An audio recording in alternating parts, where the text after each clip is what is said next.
Hello, Ray Phoenix here. Welcome to Let's Play Spyro the Dragon Part 17. There's only one real level left in this Dreamweaver's world, and it's one of my favorite levels in the game, simply because it has one of my favorite pieces of music in the entire game, Haunted Towers. This is like Stuart Copeland at his finest, Haunted Towers. It sounds so intriguing, and yet it also sounds, it has like it's like so simplistic, yet so intriguing at the same time than for the music in Haunted Towers. And that's kind of what this level is like. It seems like a very straightforward level, but it has a bunch of intricate twists and turns, which seems to be a common theme in levels in this part of the game. And I was actually, and then, like I said, this music is really good, and I was actually kind of disappointed that you can't take the disc for this music and put it into a CD player or a computer and actually copy the music onto your computer. Some PS1 games allow that feature, but very few PS1 games actually allow that.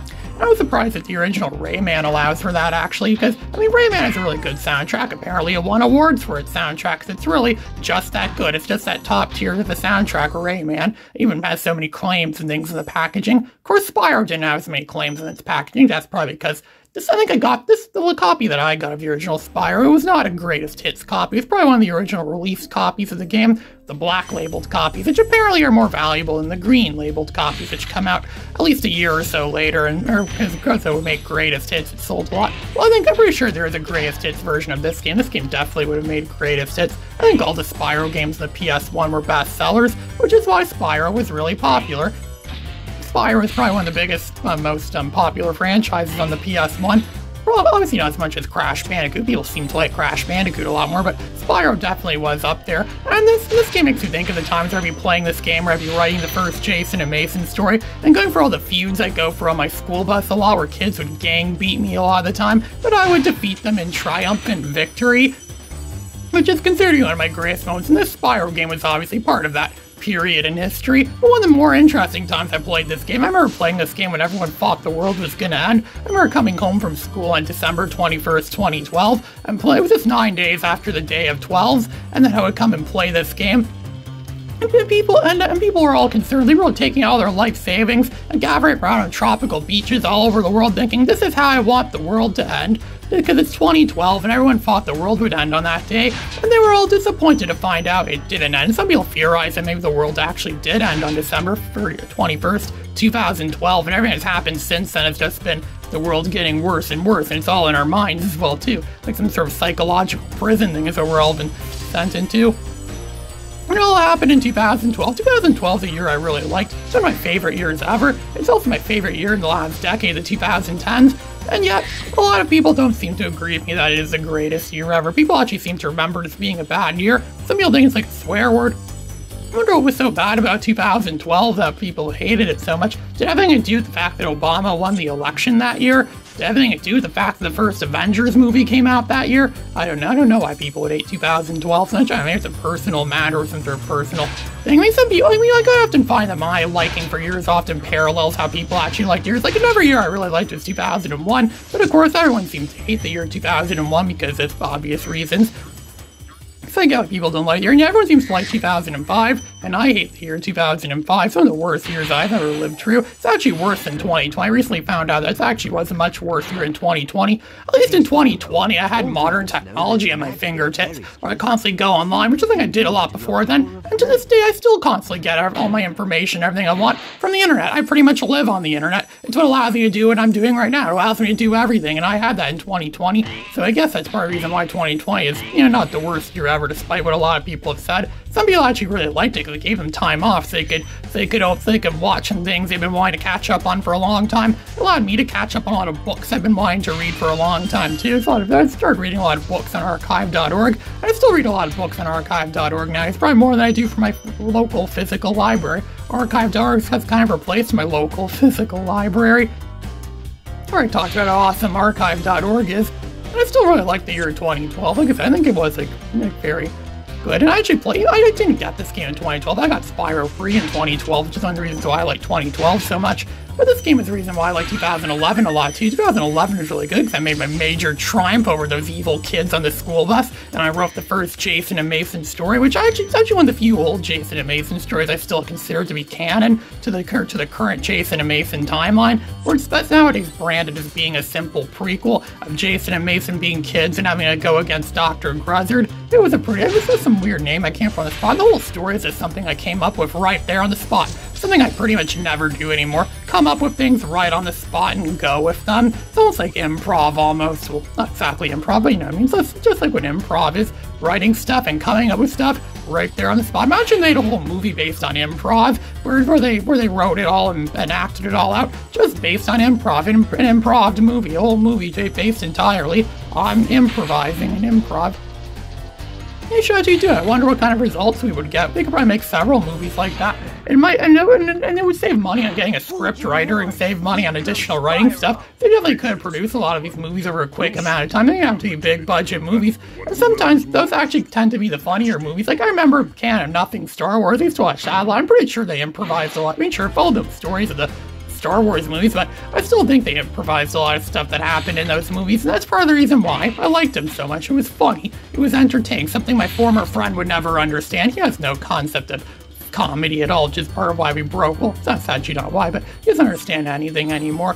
No, and he also introduced me to a game I actually first heard of about in 2011 called Minecraft. Well, he didn't really introduce it to me. I don't really like Minecraft that much, but I used to watch kids play it all the time in 2011. I was just looking and thinking, what's the appeal of this game? It looks like a crappy game that was made in 1995. Why does it look like this? They're like, well, it's an old game. Well, actually, it wasn't that old of a game, but the people out there were saying that it was an old game. It's still popular today, way over a decade later. And despite that, I don't really like Minecraft that much. I also don't like Team Fortress 2 either. And I think I talked about a lot of games that I don't like. But Spyro definitely is a game that I like for sure. Spyro is one of the best. Another underrated gem I was reminded of on the PS1 is Tomba. I actually have a copy of the original Tomba, and I had no idea until years later that's really valuable. My cousin gave it to me in 2008, and I bet she didn't know it was really valuable either. It actually is the most valuable PS1 game I own, probably. It's one of the only, those PS1 games I own aren't really valuable. But again, they might increase in value pretty soon because of, costs of retro games keep going up, which is why a lot of people are turning to emulators these days because of how valuable a lot of these retro games are. One mother wanted to buy some for her kids, and she's like, why do gold games cost so much? And she's like, well, they're vintage classics. I mean, my grandma wouldn't understand. My grandma doesn't know anything about video gaming. The Spyro keeps getting these kisses from the fairy, which allows him to have the super flame breath, which only lasts for a very short amount of time. It doesn't even tell you how much time you have. I wonder if it's even a set time at all. It might even be random or something like that. Like, oh, you have like 5 seconds, or sometimes it's 10 seconds. I doubt it's random. It's probably just set like a actual timer. It doesn't tell you how much time is remaining. I actually kind of learned about that. Timers are actually very critical to how we program games, because timers are what allows events and programs to run. I remember learning about that when I was doing Visual Basic programming back in 2014. I love Visual Basic programming, but I never saw it again since then. No other programming language has really stuck with me since then. That's part of why I gave up on being a programmer. And I really like programs. Some people actually consider just these video games itself, even though not all computer software is video games. I don't know if this video editing software I'm using is considered to be a video game. Some people probably would consider it to be a video game. Some people consider anything to be a video game. But if you consider the fact that Chris Chan considers standing up and doing absolutely nothing as a form of exercise, or playing Guitar Hero as a form of exercise, then I'm really not surprised that some people consider just about anything that can be done with a computer to be a video game. So now we've cleared all the main parts that can easily be found. Now it's time to go after the not-so-obvious part of this level. That's right, there's a not-so-obvious part of this level where you have to run up a ramp and jump at the correct timing and get to the... So it's not one of those, you have to, know exactly where you're running, exactly where to go, follow it. It's not even really a path. You're just left having to guess this. There aren't very many parts of Spyro 2 that are like this, but Spyro 2, when there are parts like this, it's usually, you have to follow a path. I remember watching one of those cool moves videos on the PlayStation Underground Jam Pack where he showed how to do something in Spyro 2 with rescuing Spinner's friend in Spyro 2, and it's something very similar to this. I mean, I bet if he played Spyro 1 before, he'd probably easily figure out something like that, but I don't think that guy was intended for people that have played Spyro 1. People who played Spyro 1 would know how those supercharges work and how the intricate, go this, go right, left, right, left, okay? It all starts to become a bit like Space Ace almost, where you have to do absolutely everything correctly so you can see the next part of the game. If you're off by just a slight amount, it doesn't work, kind of thing, like there's no margin of error. Just like in Secret Agent Clank, I was playing that game a few days ago, and good god, I forgot how accurate it had to be, which is also, and I only, last time I ever played Secret Agent Clank before recently was in 2012. I'm starting to think I may have been a better gamer in 2012 than I am now. I thought the same thing when I revisited Spyro 3 once, thinking, how was I so much better at this back in the day? I guess I just was so much better at this back in the day. I know, I've accused my gaming skills of degrading over time. Like, is it really degrading when now I can beat this game in just a few hours easy, when it used to take like a few months, sometimes even a few years for me to get everything in this game? I don't think my skills have really degraded. A lot of gems everywhere. I'm still considering making like an arcade-like game for PC, maybe, that involves collecting gems, kind of like Spyro, but not as extreme as Spyro. Maybe something more like Cube or Otto's Magic Blocks, but it has like the whole collect gems kind of thing, just like in Spyro. I think that'd be a cool, like, a cool, mixture, cool concept, really, kind of game. But still, even though I gave up on programs, I'm still interested in making games, maybe. Maybe we could team up with programmers to make a successful game or something like that. What if people that came up with Spyro were programmers? I don't know. Do you have to be a programmer to come with video games? I don't know. I think the Super Flame power-up I got, I think it's permanent. Yeah, it pretty much is permanent. This one never goes away. That fairy, I know something about that fairy that sticks to Spyro so well.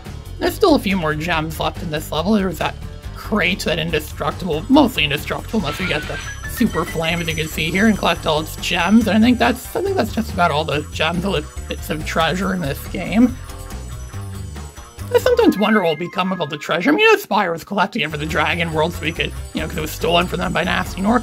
Or what became of all the treasure in this game afterwards? Was it later used for anything? Was it kept in a museum? Did the dragons hoard it or something like that? Is it a currency in the Dragon World? I have no idea. It really explains things. I mean, it's something the dragons have. It really explains why they have it. Because you don't need an explanation for that. Video games never explain anything. That's probably why a lot of game characters don't really have detailed backstories, especially on the PS1. Characters like Spyro, we don't really know Spyro's backstory that well, except for what he's doing in this game, and then the other games, and then we don't really know much about the characters in Ape Escape or Jumping Flash. You really hear about their origins. And maybe that's a good thing, actually, that we don't know the truth. Then that could easily have a your childhood is ruined moment, and maybe they wanted to avoid this, so I actually give them props for that. This is Ray Phoenix, signing out.